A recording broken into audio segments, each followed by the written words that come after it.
Hello and welcome to this special Chesapeake Weekly interview. This year we are commemorating the 20th anniversary of the September 11th attacks. And I have with me here Senior Chesapeake Firefighter Faith Gayheart. Faith, you have a lot of connection to the terrorist attacks of 9/11, so I'm really looking forward to learning some things from you today. I'm looking forward to sharing with you. So let's just start a little bit with who you are. What's your background? I know you're a native New Yorker yourself, but you're also a first responder. So give me a rundown of how you got here. So I grew up in New York City, in Queens, pretty close to LaGuardia Airport, and my dad is a retired New York City police officer, and his uncle was also a police officer, and his uncle's uncle. So it runs pretty deep in our family, and I moved down here in 1993 and was hired by the Chesapeake Police Department in 1995, where I worked for 11 years and loved every minute of it. I switched over to the fire department in 2006, where I've been for 15 years, and I love that just as much also. So was Chesapeake Police Department your first job on the force? It was. Okay. It sure was. All right. So take me back to 2001. So you were working in Chesapeake? I was. As a police officer? I was. I was in the Detective Bureau, and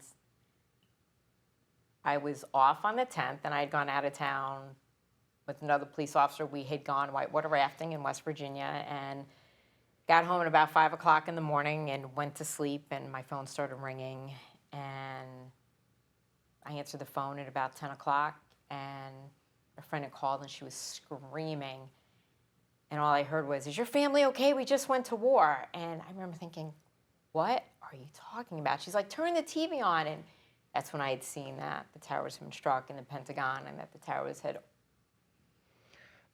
It has to have had multiple layers for you. So not only are you a native New Yorker, but you're a first responder.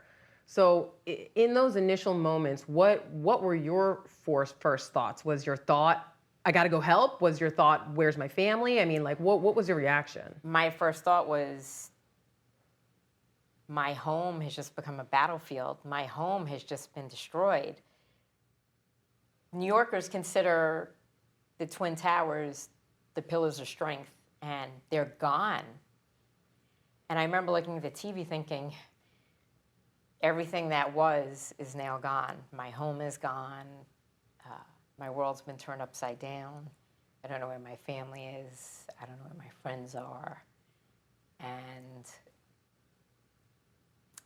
all I could think was, I need to get out of here. I need to get home. And I need to get home very quickly. So tell me how that went about. When after the attacks were you able to pack up and head north? We actually did not leave until the 25th. A lot of us that went, we had to get situated with our job. We all took a week of vacation to be able to go. We had to make arrangements for travel, places to stay, handle some finances. And exactly 2 weeks after the towers collapsed, we all worked, or most of us worked day shift. We got off work about 5 o'clock, and that evening we piled in the caravan. I think we had 3 vehicles. We followed each other all the way up to New York and arrived to the Jacob Javits Center, which was the meeting point where they would give us assignments in the middle of the night. And I remember it was cold and we were exhausted and we just needed a place to stay for the night. And I actually have a sweatshirt that one of the New York City police officers gave me because he knew we were freezing. And once we went back and got a few hours of sleep, the assignments started coming in as to what we were going to do. So you went with a group of other Chesapeake police officers, Correct. Not necessarily New York natives, but Chesapeake police Correct. officers who wanted to There were 11 help. Chesapeake police officers that went. The fire department sent 45 firefighters, Wow. and the police department, there were 11 of us. Okay.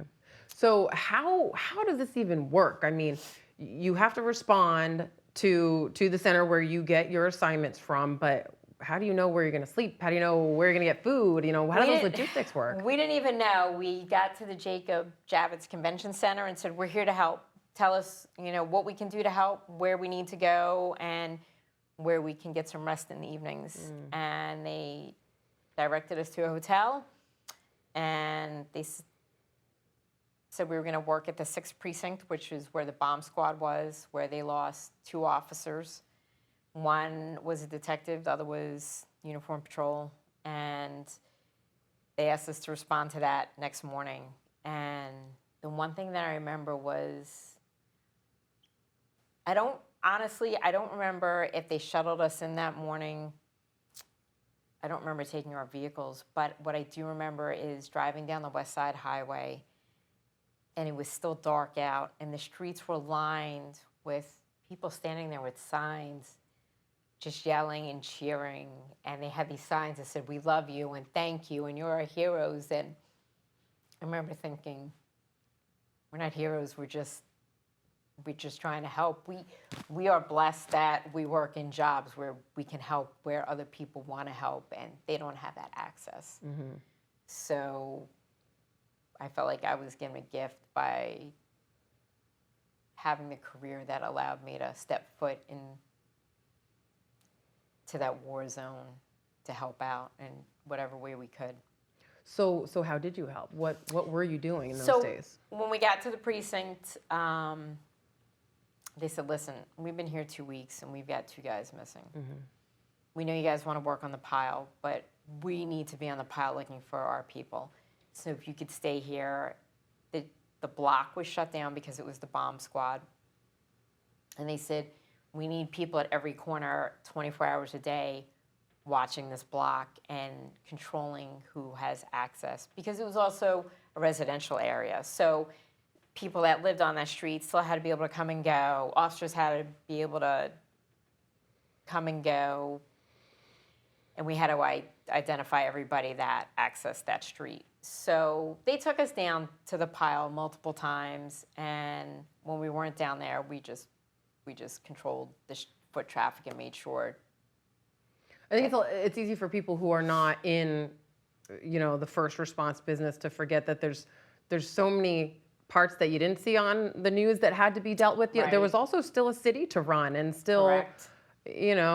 Crimes to solve and all that sort of stuff that did sort of go on, and it sounds like you guys were able to help fill in some of those gaps as well. We sure did. We did. And in all reality, everybody wants to go to the pile and go help search, but we can't go and do what we want to do. We have to help in whatever way best serves them. And after 2 weeks of their officers not being home, I was willing to do whatever they needed. And those poor guys were so exhausted, just mentally exhausted and physically exhausted. They haven't seen their families. They're looking for their missing officers. They know that at the time when we went, they thought the death count was still somewhere between 50 and 60,000. So it was still utter devastation on so many levels. So I remember them taking us down there one day, and I remember standing in the middle of it and looking around and being so disoriented and thinking, this is not my home. I don't even know where I am. Nothing looks familiar. And the officer said to me, she said to all of us, "Look at your boots." And we all looked down. And she said, "See that ash on your boots? That's the ash of 50 to 60,000 people who were no longer here." And I will never forget that moment. And those boots are so significant. You think there were so many people that have lost loved ones, and there's a piece of their DNA on those boots. You're getting emotional. I'm getting emotional. I got to imagine, especially in, how long were you up there? We were there for about a week. How did you come down from that? How did you survive the adrenaline of that week and then keep going, coming back home? Oh my gosh. I had to leave a day before because I had a class I had to attend. And I remember driving home and just being sick to my stomach for weeks afterwards. It was constantly played on the news. It was constantly, we relived it daily. And I remember calling my dad one day And the week that we were there, I didn't see my family. The bridges were shut down. So at no point, we worked 12-hour shifts for them, and at no point could we leave Manhattan. So I had no physical contact with my family, but I called my dad one day and I said, Dad, what you're seeing on the news doesn't even show you a tenth of how horrific it is down here. They try to show the public what's going on and how bad it is, but it looks like absolute Armageddon down here. It looks like it's the end of the world. When you go down there, it's a million times worse than you can ever imagine. And the smells were just awful. I don't even know how to put into words. And I just remember coming home for weeks, if not months, and just reeling from everything that we witnessed, everything we heard, we saw, and just knowing that my home has been devastated. It will never be the same again. It was absolutely devastating, and it took a really long time to recover from that, a very long time. So what did you do in the years following, and even up to now, 20 years later? What do you do to continue to kind of heal yourself and move on? And every year when I go home for 2 weeks every summer and spend time with my family, and I always make a trip. My parents live an hour north of the city now, and I always make a trip downtown to see the progress. And it was amazing from year to year just to see how quickly they recovered. I think it took 8 months for the cleanup, and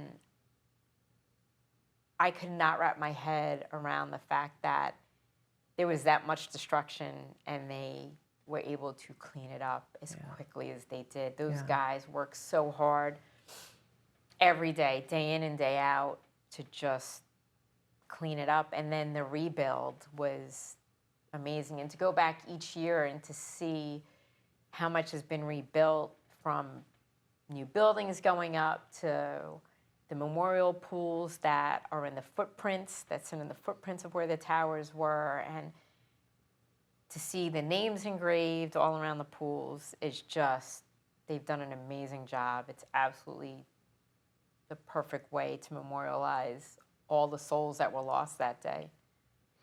you know, you talk about how the incredible job they've done, and they did. And you could go there today, and if you didn't know what you were looking at, you wouldn't know anything had happened there.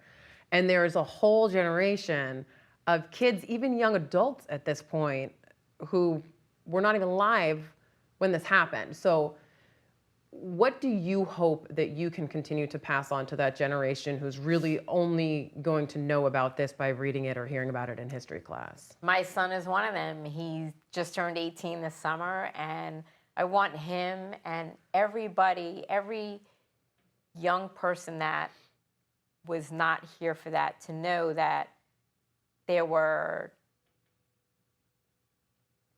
women who were pregnant that never brought those babies into this world.